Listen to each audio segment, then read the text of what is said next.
Hey guys, my name is Ken Milbury and I'll be analyzing the poem On Hearing My Mother Call Out to Our Neighbor Over the Courtyard Fence by Amalia Bueno.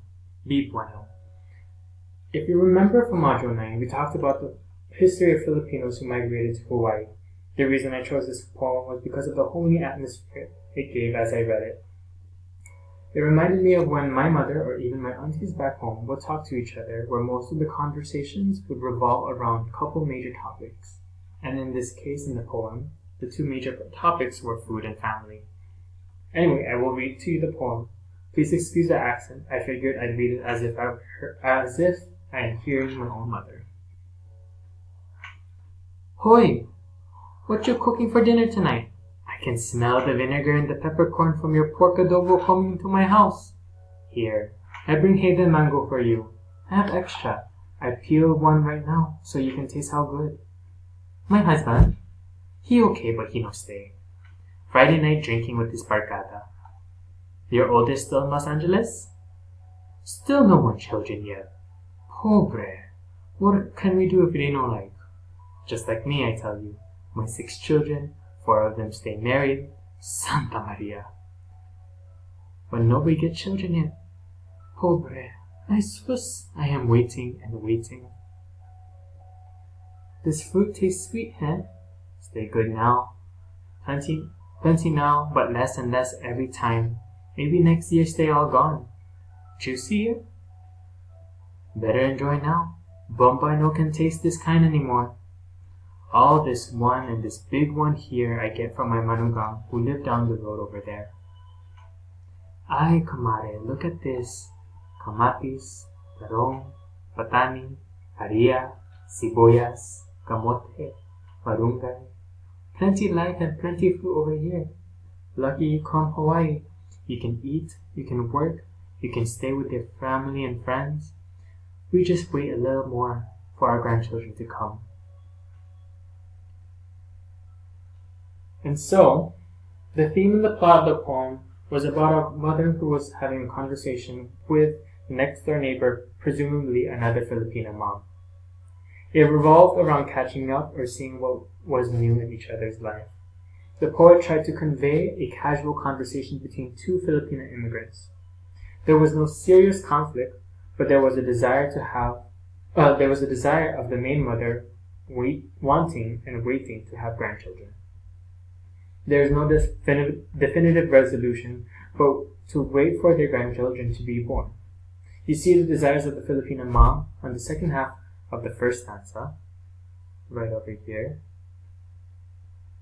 My 6 children, 4 of them stay unmarried. Santa Maria, but nobody get children yet. Pobre, Jesus, I am waiting and waiting.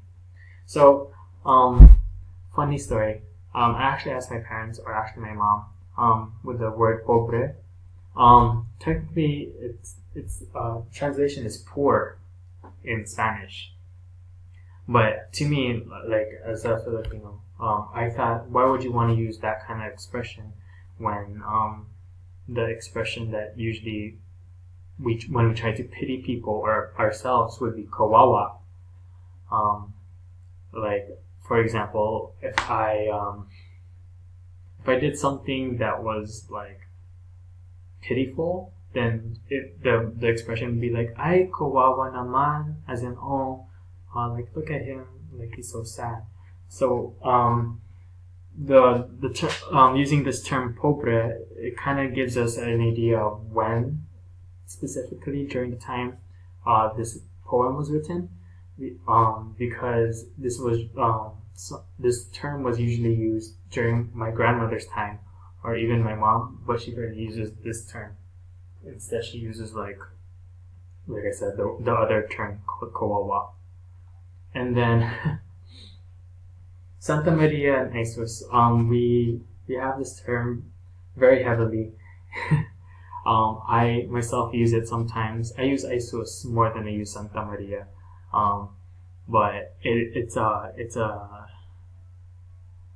an expression of like being impatient, or you're just like startled or scared. It's really funny actually. we like with a whole explanation of that. This is why it's kind of interesting to see that the Filipino mom is like she's waiting. You can really tell by her use of like Santa Maria, Pobre, Jesus. It shows the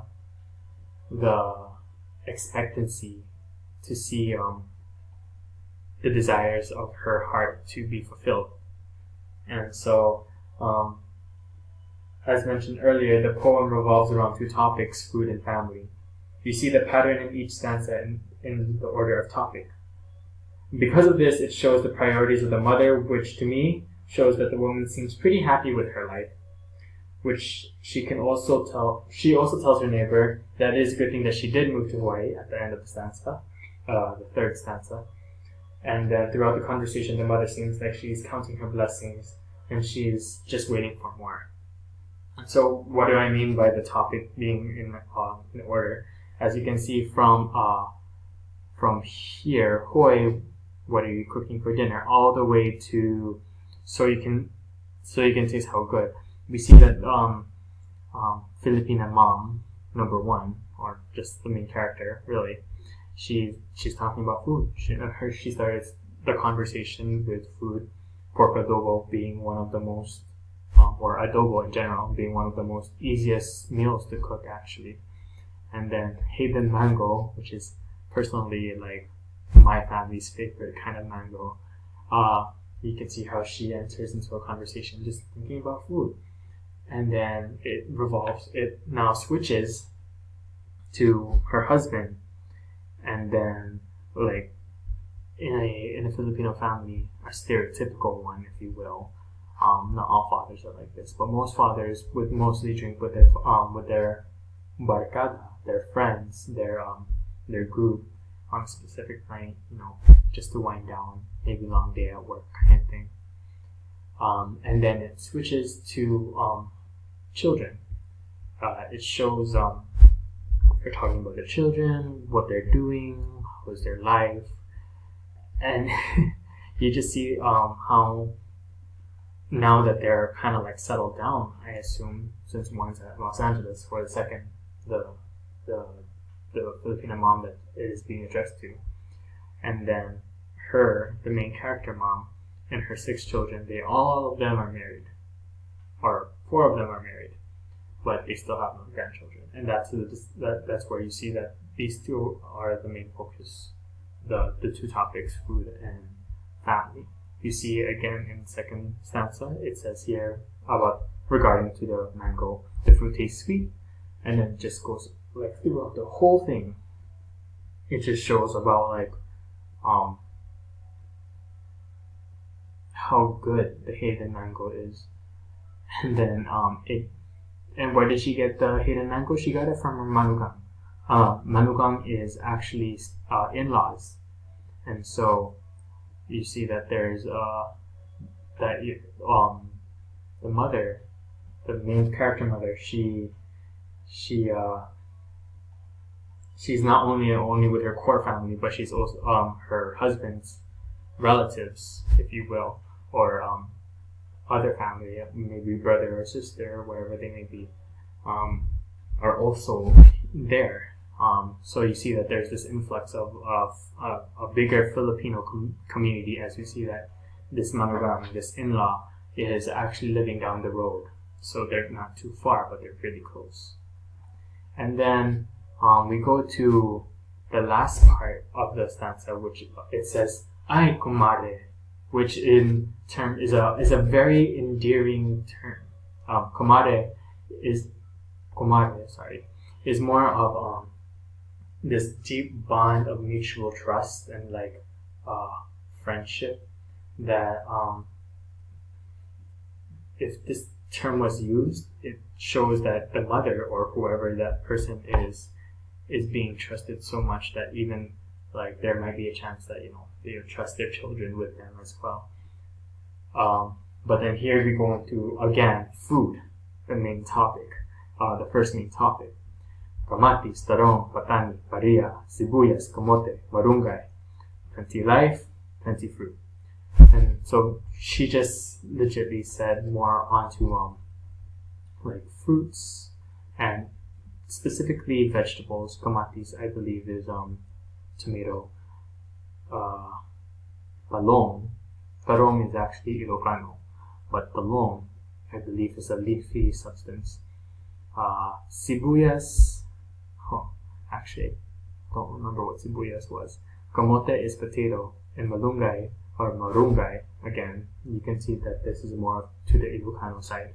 The malunggay is, if you've seen it in the farmer's market, it's like this weird green leafy substance.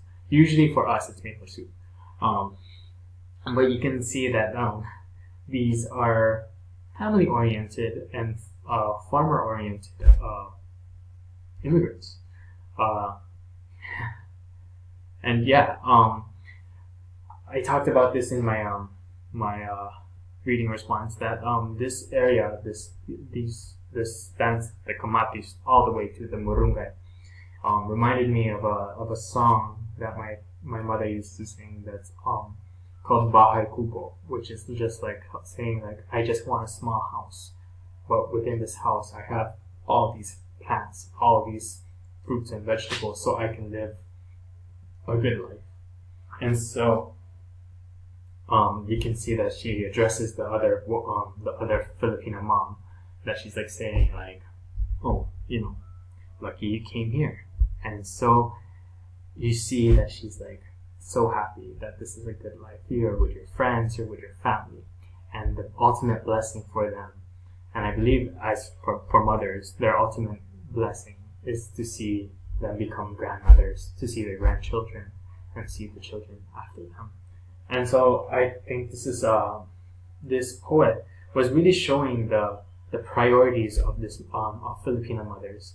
I believe that's really something, and not only food, but like really the family oriented. Like, I would love to see my family continue to grow, and this is why I think Amalia, she did a beautiful job really bringing this homely tone, very nice like reference to like the Filipino community, really deep, diving deep into just simple conversations that happen every day that sometimes like myself take for granted. And this really brought me back to like, oh yeah, this is something my mom would say, or this is something my aunties would say. And yeah, I think this was a good poem to just really show the Filipino culture in terms of like a female standpoint. I was going to say that like when I was going to read it, I wanted to speak it more into the Pidgin area, but I'm not really well versed in Pidgin, or well to the kind. But it had some cases where it could have been in Pidgin, which you see in Bombay. No can taste this kind anymore. I was like, okay, so this is supposed to be spoken in Pidgin, but no, in the same time, you see Barkada, you see Jesus, Santa Maria, Pobre, and then you have all these Filipino fruits and vegetables, if you will. And so it was very difficult for me personally to think of like how to read this towards you guys. But I hope you got it in a sense of how it's supposed to sound like. And if not, then I'm sorry. Once again, this poem, it wasn't something so serious, really. It's just something of an everyday conversation that is just really between friends, really to show the Filipino life and how it is here in Hawaii. And I think, once again, Amalia did a good point in just focusing on two important subjects, really, food and family. And so I hope that you guys enjoyed this video. I hope that you kind of heard what I had to say about this and analyzing it in such great Filipino background detail. If I did my best. Hopefully I did. But I hope you guys enjoyed, and you guys have a good one.